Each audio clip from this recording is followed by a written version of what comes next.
On this episode of China Uncensored, they say money can't buy you love, which is why love should be forcibly seized by the state and redistributed to the masses. Hi, welcome to China Uncensored. I'm your host, Chris Chappell. The Chinese Communist Party is a lot like a not very good dad.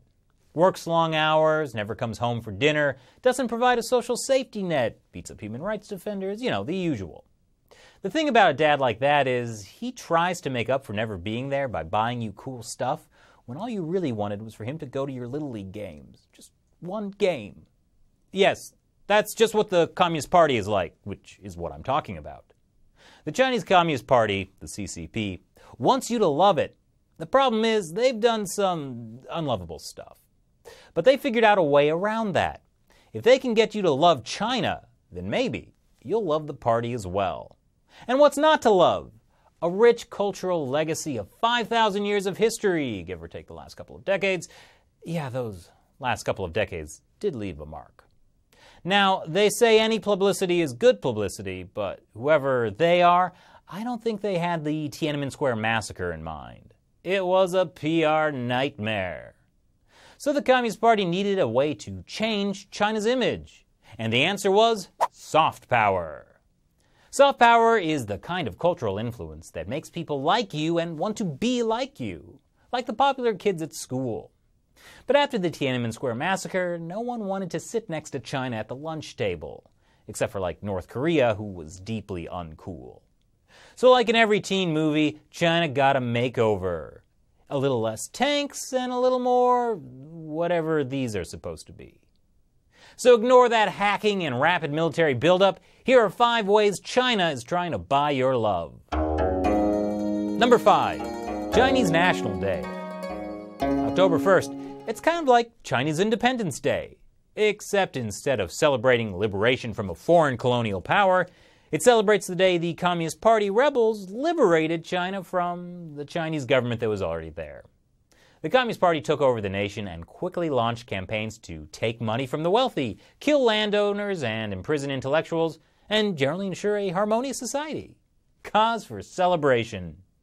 Seriously, the CCP actually exports its National Day celebrations all over the world as part of its soft power push.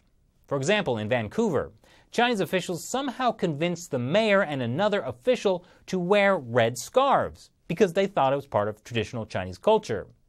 Yes, these same red scarves that the Communist Youth League wore when the CCP made them destroy Chinese traditional culture in the 1960s.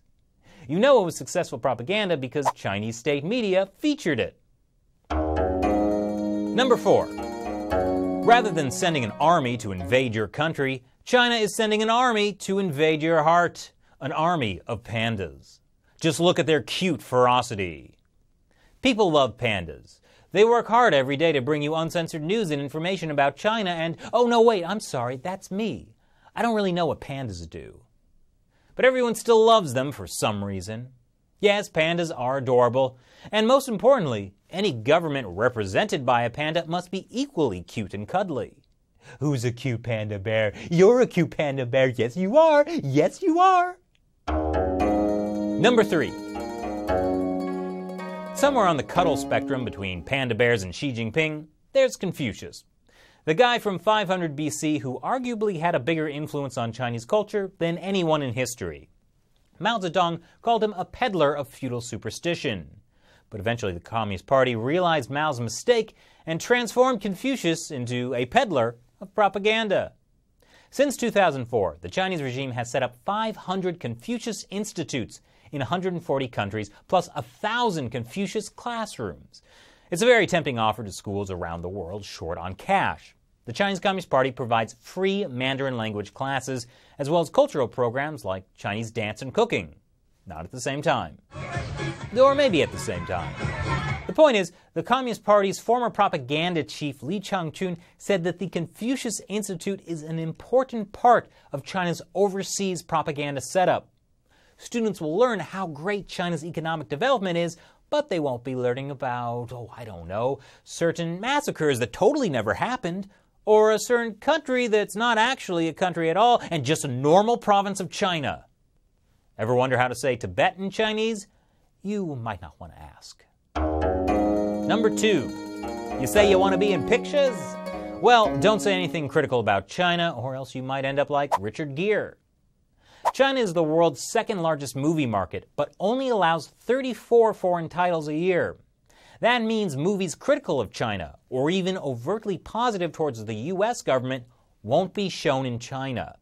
So the Chinese Communist Party incentivizes Hollywood to self-censor or lose a huge chunk of potential box office money. On top of that, Chinese tycoons with shady party ties are buying up Hollywood. Chinese co-productions are becoming increasingly common too. It won't be long before you start seeing movies like Little Big She or Jerry Maguire. And finally, number 1. From schools to movies to even the zoos, it seems Chinese propaganda is everywhere. What's left? Why, the media, of course. While many media organizations around the world have struggled to survive, the Chinese government has been pumping huge sums of money into expanding state-run media to a global platform.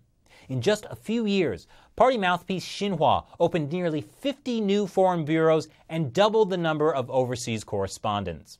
A few years ago, China Central Television set up its U.S. headquarters just a few blocks from the White House. And last December, they rebranded their international propaganda outlets as the friendlier-sounding China Global Television Network, so we wouldn't know.